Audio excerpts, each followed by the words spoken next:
നാടുണർന്നു, ജനമുണർന്നു, നാടിൻ്റെ നന്മകൾ ചേർന്നു വന്നു, ചേർന്നു നിന്നു, കൈകോർത്തു നിന്നു, നാടിൻ്റെ മക്കളെ കാത്തു നിന്നു.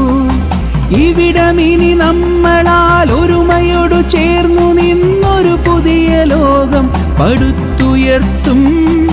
ഇവിടമിനി നമ്മളാൽ ഒരുമയോടു ചേർന്നു നിന്നൊരു പുതിയ ലോകം പടുത്തുയർത്തും. നമ്മളുണ്ട്